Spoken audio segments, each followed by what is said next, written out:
সুপ্রিয় দর্শক আসসালামু আলাইকুম। আশা করছি সবাই অনেক ভালো আছেন।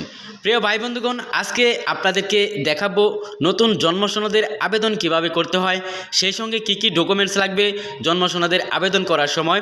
তাই আজকের ভিডিওতে আপনারা যারা নতুন জন্ম নিবন্ধন করবেন, জন্ম নিবন্ধন করার সময় কি কি ডকুমেন্টস লাগবে, সাথে কি কি তথ্য দিতে হবে, যারা নতুন জন্ম সনদ করবেন তাদের জন্য আজকের এই ভিডিওটা খুবই গুরুত্বপূর্ণ হতে চলেছে। তাই ভিডিও শুরু থেকে শেষ পর্যন্ত দেখতে থাকুন, আশা করি আপনাদের কাজে লাগবে। প্রিয় দর্শক, এখন আর দেরি না করে আপনাদেরকে নিয়ে যাচ্ছি সরাসরি মূল ভিডিওতে। চলুন তাহলে দেখানো যাক। প্রিয় দর্শক, এই যে এখানে দেখতে পাচ্ছেন একটি আবেদনের লিঙ্ক আছে। এই লিঙ্কটা আপনারা কপি করবেন। আমার ভিডিওর ডিসক্রিপশানে আপনাদেরকে লিঙ্কটা দিয়ে দিব। এই লিঙ্কটা কপি করে মোবাইলে অথবা কম্পিউটারে আপনারা সার্চ অপশনে গিয়ে এই লিঙ্কটা কপি করে পেস্ট করে দিবেন। তো আমি এখানে কপি করে পেস্ট করে দিলাম, অথবা আপনারা লিখে নিতে পারেন যে bdrisgov.bd। এই লিঙ্কে গিয়ে সার্চ করার সাথে সাথে এরকম একটি ইন্টারফেস আপনারা দেখতে পাবেন। এখানে এসে আপনারা যে কাজটি করতে হবে, এখানে জন্ম নিবন্ধন আবেদন বা জন্ম নিবন্ধন এখানে ক্লিক করবেন। ক্লিক করে ধরে রাখবেন, দেখবেন এখানে জন্ম নিবন্ধনের সংশোধনের আবেদন করা যায়, মৃত্যু নিবন্ধনের আবেদন করা যায় এবং জন্ম সনদ নতুন আবেদন করা যায়, সবগুলো এখানে শো করছে। যেহেতু আমি নতুন আবেদন করব, এখানে জন্ম নিবন্ধন আবেদন এই অপশনটিতে ক্লিক করলাম। ক্লিক করার সাথে সাথে আপনার সামনে আরেকটি ইন্টারফেস চলে আসবে। তো আমি এখানে ক্লিক করেছি, এখানে দেখতে পাচ্ছেন আরেকটি ইন্টারফেস চলে এসছে। এখানে লেখা আছে যে আপনি কি নিম্নলিখিত কোন ঠিকানায় আপনি জন্ম নিবন্ধনের জন্য আবেদন করতে চান, জন্মস্থানের ঠিকানায় না স্থায়ী ঠিকানায়।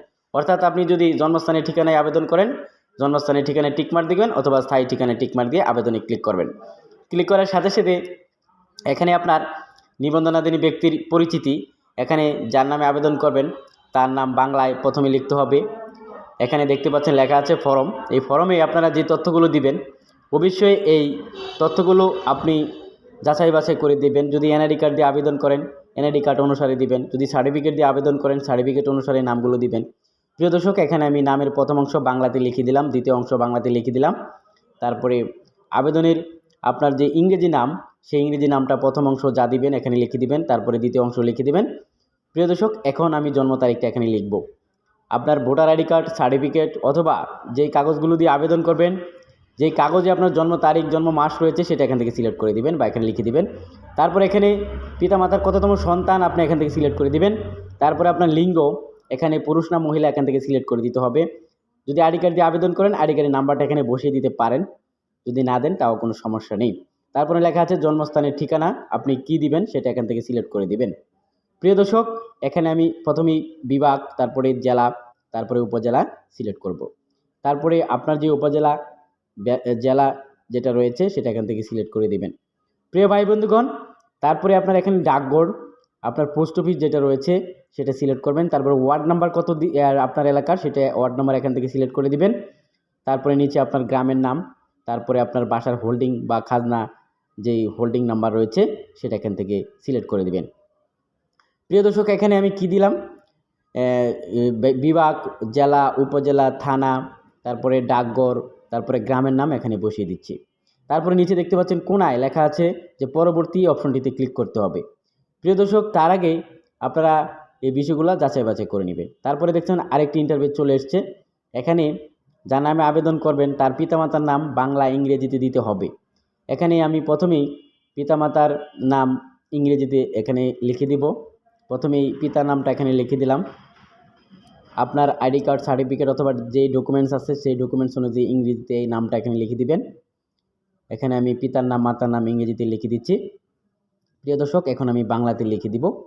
আপনাদের পিতামাতার নাম, যার নামে আবেদন করবেন তার পিতামাতার নাম এখানে বাংলাতে যা আছে এখান থেকে লিখে দিবেন। প্রিয় দর্শক, যাদের বয়স জন্মসাল 2009 সালের পরে তাদের পিতামাতার জন্ম সনদ অবশ্যই লাগবে। আর যাদের 2009 সালের আগে জন্মসাল তাদের পিতামাতার জন্ম সনদ ছাড়াই করতে পারবেন। পরবর্তী অপশনটিতে ক্লিক করব। প্রিয় দর্শক, এখানে ক্লিক করার সাথে সাথে আরেকটি ইন্টারভিউ চলে আসছে। এখানে দেখতে পাচ্ছেন যে জন্মস্থানের ঠিকানা ও স্থায়ী ঠিকানা কি একই নাকি, যদি থাকে তাহলে আপনারা এখানে টিক মার্ক দিয়ে দিবেন। যেহেতু আমি একই ঠিকানা, জন্মস্থান, স্থায়ী ঠিকানা, বর্তমান ঠিকানা, তাই আমি কি করব, এখানে দেখতে পাচ্ছেন জন্মস্থানের ঠিকানা, স্থায়ী ঠিকানা, এই অপশনটিতে ক্লিক করে টিক মার্ক দিয়ে দিচ্ছি। দেখতে পাচ্ছেন ঠিকানাটা এখানে অটোমেটিক্যালি চলে এসছে। প্রিয় দর্শক, তারপরে দেখতে পাচ্ছেন আবারও লেখা আছে স্থায়ী ঠিকানা ও বর্তমান ঠিকানা কি একই। তাহলে আবারও এখানে টিক মার্ক দিয়ে দিতে হবে যদি আপনার ঠিকানাগুলো একই থাকে। যদি আপনি ঠিকানা অন্য একটা বসাতে চান তাহলে আপনি এখানে ঠিকানা লিখতে পারবেন, সমস্যা নেই। তাই আমি একই ঠিকানা, তাই আমি এখানে টিক মার্ক দিয়ে দিচ্ছি। প্রিয় দর্শক, তারপরে সবশেষ এখানে যদি সব ঠিকঠাক থাকে তাহলে এখানে পরবর্তী যে অপশনটিতে রয়েছে সেই অপশনটিতে ক্লিক করবেন। যদি ভুল থাকে তাহলে আপনি পূর্ববর্তী অপশনে ক্লিক করে আপনি এডিট করতে পারবেন। তো আমি কি করব, সব ঠিকঠাক আছে তাই আমি এখানে আবারও দেখে নিচ্ছি, তাই পরবর্তীতে ক্লিক করব। প্রিয় দর্শক, এই যে এখানে দেখতে পাচ্ছেন পরবর্তী এই অপশনটিতে ক্লিক করবেন, আমি এখানে ক্লিক করছি। ক্লিক করার সাথে সাথে এখানে আরও যে অপশনগুলো আপনারা দেখতে পাবেন, এখানে লেখা আছে যে আবেদনকারীর ব্যক্তির সহিত সম্পর্ক কি, তারপরে আরও উপরে যে লেখাগুলো আছে আপনারা এই লেখাগুলো পড়ে নেবেন। সুপ্রিয় দর্শক, তাহলে এখানে আবেদনকারীর ব্যক্তির সহিত সম্পর্ক এখানে নিজ সিলেক্ট করবেন, তাহলে আপনাদের আবেদনের সমস্যা কম হবে। তো আমি এখানে নিজ সিলেক্ট করে দিলাম। তারপরে আরও নিচে যে লেখা আছে যেটা হচ্ছে আপনি যদি সব কিছু ঠিকঠাক থাকে এই মর্মে একটা অঙ্গীকার নামার মতো একটা লেখা আছে, এখানে টিক মার্ক দিয়ে দিবেন। ঠিক আছে, টিক মার্ক দিয়ে দেওয়ার পর নিচে দেখেন যে আপনি যে আবেদন করবেন, যার নামে আবেদন করবেন তার ডকুমেন্টস লাগবে। সার্টিফিকেট থাকলে সার্টিফিকেট, ভোটার আইডি কার্ড থাকলে ভোটার আইডি কার্ড, ডাক্তারি সার্টিফিকেট থাকলে ডাক্তারি সার্টিফিকেট। তো আমি এখানে কি করব, এখানে প্রয়োজনীয় যে ডকুমেন্টসগুলো রয়েছে সেগুলো এখান থেকে আপলোড করে দিব। তো প্রথমেই আপনাদের আবেদন করার জন্য বাড়ির হোল্ডিং ট্যাক্সের কাগজ অথবা যাদের ভোটার আইডি কার্ড রয়েছে ভোটার আইডি কার্ড। তো আমি এখানে ভোটার আইডি কার্ড দিয়ে আবেদন করতেছি, তাই ভোটার আইডি কার্ডটি এখানে আপলোড করে দিচ্ছি। এবং সেই সাথে লাগবে হচ্ছে বাড়ির হোল্ডিং ট্যাক্সের কাগজ এবং ছোটো বাচ্চাদের টিকার কার্ড, যদি 5 বছরের নিচে বয়স হয়ে থাকে বা এর মধ্যে বয়স হয়ে থাকে তাহলে টিকার কার্ড লাগবে। আর যদি 5 বছরের বেশি বয়স হয়ে থাকে তাহলে তার আপনার স্কুলের বা শিক্ষা প্রতিষ্ঠানের প্রত্যয়নপত্র লাগবে। আর যদি এর বেশি বয়স হয়ে থাকে 10 বছরের বেশি তাহলে শিক্ষা সনদ দিয়ে আবেদন করতে হবে বা ডাক্তারি সার্টিফিকেট দিয়ে আবেদন করতে পারবেন। প্রিয় ভাই বন্ধুগণ, এখন আমি আপনার যে বাড়ির হোল্ডিং ট্যাক্সের কাগজ সেটা এখান থেকে আপলোড করে দিচ্ছি। তো আপনাদের বাড়ির খাজনা বা হোল্ডিং ট্যাক্সের কাগজ অবশ্যই লাগবে এবং যার নামে আবেদন করবেন তার সার্টিফিকেট অথবা শিক্ষা সনদ অথবা ডাক্তারি সার্টিফিকেট এবং ভোটার আইডি কার্ড অথবা বিয়ের কাবিননামার কাগজ অথবা ম্যারেজ সার্টিফিকেট এগুলার প্রয়োজন হতে পারে জন্ম নিবন্ধনের ক্ষেত্রে। পরবর্তীতে ক্লিক করলাম। ক্লিক করার সাথে সাথে আপনারা এখানে যে লেখাগুলো দেখতে পাচ্ছেন এখানে সব হচ্ছে আপনার প্রয়োজনীয় তথ্য, ভালো করে চেক করে নেবেন।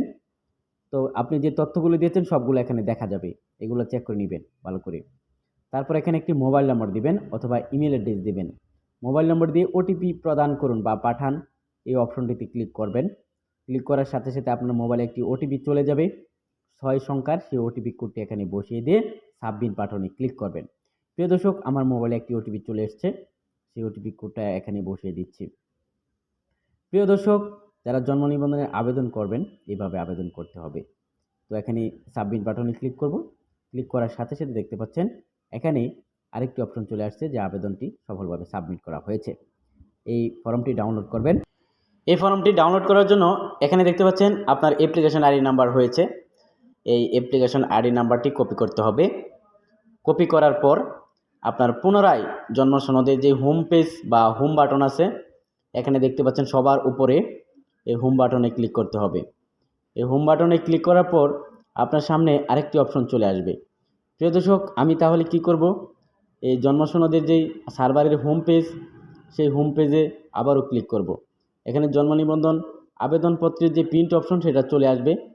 তো আমি এখানে জন্ম নিবন্ধন আবেদন এখানে ক্লিক করে দেখলাম যেখানে জন্ম সনদের আবেদনপত্র প্রিন্ট এই অপশনটিতে আপনারা ক্লিক করবেন। ক্লিক করার সাথে সাথে এখানে আরেকটি অপশন আপনার সামনে চলে আসবে। প্রিয় দর্শক, এই যে দেখতে পাচ্ছেন এখানে আপনি যদি নতুন সংশোধনের আবেদন করেন বা নতুন আবেদন করেন এখানে অ্যাপ্লিকেশন আইডি নাম্বারটা দিয়ে দিবেন। তারপরে যার নামে আবেদন করেছেন তার জন্ম তারিখ, জন্ম মাস, জন্ম সাল দিবেন। তারপরে একটু ভালো করে চেক করে নেবেন। তারপরে আপনি এই প্রিন্ট অপশনটিতে ক্লিক করবেন। প্রিয় দর্শক, এই প্রিন্ট অপশনে ক্লিক করার সাথে সাথে আপনার আবেদন ফর্মটি এখানে শো করবে। প্রিয় দর্শক, এই যে দেখতে পাচ্ছেন এখানে শো করতেছে। আপনারা এখান থেকে অ্যাপ্লিকেশন আইডি নাম্বার দিবেন, জন্ম তারিখ, জন্ম মাস দিয়ে এটাকে পিডিএফ আকারে এখান থেকে সেভ করতে পারবেন। সেভ করে কোনো একটা কম্পিউটারের দোকান থেকে এটা প্রিন্ট করবেন। প্রিন্ট করে প্রয়োজনীয় কাগজপত্র সহ আপনার ইউনিয়ন পরিষদ বা সিটি কর্পোরেশন বা পৌরসভার কার্যালয়ে নিয়ে জমা দিলে 1 থেকে 7 দিনের মধ্যে আপনি নতুন জন্ম নিবন্ধনটি হাতে পেয়ে যাবেন। প্রিয় দর্শক, তাহলে আজকে এখানে শেষ করছি। সবাইকে ধন্যবাদ জানিয়ে আসসালামু আলাইকুম।